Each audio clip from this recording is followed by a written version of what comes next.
Christine Dorval, je suis écrivaine, je vis à Shefford.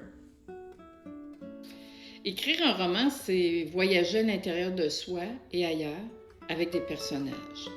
À un moment donné, on sait que l'histoire est terminée. Alors c'est à ce moment-là qu'arrive le désir de partager avec d'autres et ultimement, on en arrive au lancement d'un livre.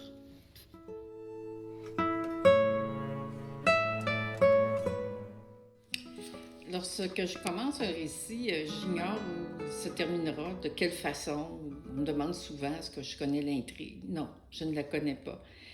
Dans le cas du roman Sur les montagnes russes, par exemple, j'ai commencé avec le personnage principal, Paul Saint-Jacques. Et bien vite, il m'a entraîné derrière lui dans une enquête où j'ai dû travailler beaucoup pour le suivre.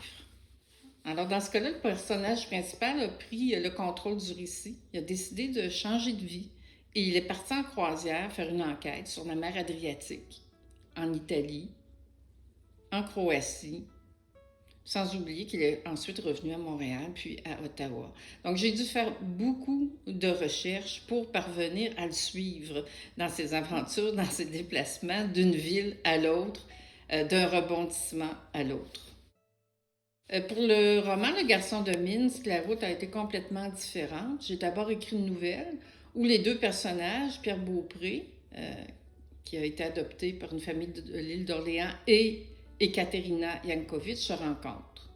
Et puis ça m'a amené à m'intéresser à la Biélorussie parce que tous les deux venaient de Minsk et puis à la Russie dans la période des années où Gorbatchev a été au pouvoir. Donc ça a été beaucoup de lectures sur les émotions de l'époque, sur ce que les gens ont traversé pendant cette période-là. Et ensuite, j'ai repris avec l'écriture, j'ai poursuivi dans le fond la nouvelle et j'ai ajusté l'intrigue aux découvertes documentaires que j'avais faites.